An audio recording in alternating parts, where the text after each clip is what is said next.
এই যে হলুদ গেঞ্জি পরে যেই ছেলেটাকে দেখতে পাচ্ছ, সেটা হচ্ছি আমি।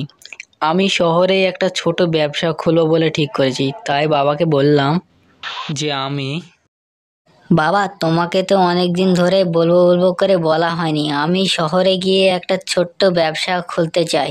তো তুমি আমাকে কিছু টাকা দেবে, তাহলে আমি ব্যবসাটা খুলতে পারি। তুই তো জানিসই বাবা, আমাদের নুন আনতে পান্তা ফোড়ায়।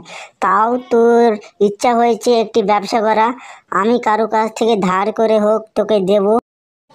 বাবার এই কথাটা শুনে আমি খুব খুশি হলাম এবং আমি আমার ঘরে গেলাম।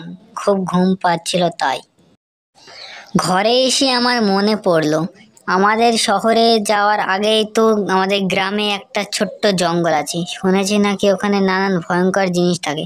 ওসব কালকে দেখা যাবে। দিয়ে আমি সকাল সকাল বিছানায় ঘুমিয়ে পড়লাম। খুব ঘুম পাচ্ছিল, কাল আবার সকাল সকাল উঠতে হবে। তো সকালে ঘুম থেকে উঠে আর ভালো লাগছিল না, তাই বাগান বাড়িতে এসে আমি আর বাবা বসেছিলাম।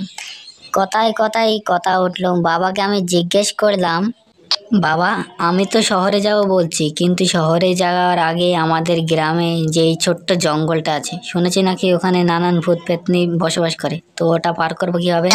তুই তো বাবা জানিসই ভূত প্রেত বলে কিচ্ছু হয় না, কিন্তু মানুষের কিছু ধারণা থাকে যে ভূত জিন ইত্যাদি আছে। তুই ভয় করিস না, আমার আশীর্বাদ তোর সঙ্গে থাকবে। চলে যা, কোনো অসুবিধা হবে না। দুপুরে মা ডেকে নিয়ে গেল খাওয়ার জন্য।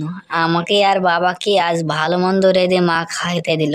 তো খাওয়া দাওয়া সেরে বাবাকে আমি বললাম, বাবা, খাওয়া দাওয়া তো ভালোই হলো, তো আমাকে তো এখন রওনা দিতে হবে। তো তুমি আমাকে আশীর্বাদ করো যেন আমি ওই জঙ্গলটা পার করে শহরে যেতে পারি। ঠিক আছে বাবা?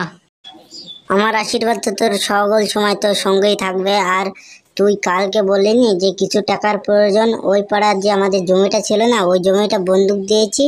তুই কিছু টাকা আছে তোর মার কাছে রাখা, নিয়ে এলে। মার কাছ থেকে টাকার ব্যাগটা নিয়ে আমি বিকালে রওনা দিলাম। বুঝতে পারছো, জঙ্গলের রাস্তা, আর আমাদের এখানে সব কাঁচা মাটির রাস্তা। যেতে খুব ভালো লাগছিল আমার। শহরে তো ইট পাথরের রাস্তা, আমাদের এই গ্রামে কাঁচা মাটির রাস্তা, খুব সুন্দর রাস্তা। হাঁটতে হাঁটতে সূর্য অস্ত গেছে কখন। তো সামনেই জঙ্গলের রাস্তা। আমাদের এখানে তো গাড়ি ঘোড়া চলে না, তাই আমাকে গাড়ি ঘোড়া করে কেউ নিয়ে যাবে? তো আমি হাঁটতে হাঁটতেই যাচ্ছিলাম, সামনে জঙ্গল। ভয়ে আমি দাঁড়িয়ে পড়লাম। তো বাবার কথা মাথায় রেখে ভয় না করে আমি জঙ্গলের রাস্তায় ঢুকে পড়লাম। বাবা বললে কি হবে, জঙ্গলের রাস্তা, একটু তো ভয় লাগবেই। তাও আমি বাবার কথা মাথায় রেখে হাঁটতে হাঁটতে জঙ্গলের ভেতরে চলে এলাম। জঙ্গলের ভেতরে ঢুকে দেখি সামনে কি যেন কালো ছায়া ঘুরে বেড়াচ্ছে। তাকে দেখে আমার হৃৎপিণ্ড তুপুক তুপুক করে কাঁপছিল। ভয়ে আমার শরীর কাজ করছিল না, কিন্তু কি ব্যাপার, ওই কালো ছায়া আমার কাছে আসে না। আমি ছুটে পালানোর চেষ্টা করলাম, কিন্তু সামনে দেখি আর একটা সাদা কালো ছায়া সব দিক থেকেই আমাকে ঘিরে ধরেছে। তাদের দেখে আমি কি করব, তাদের দেখে আমি মাথা ঘুরে উল্টে পড়ে গেলাম। তারপরে কি হয়েছে কিছুই মনে নেই, সব ইতিহাস।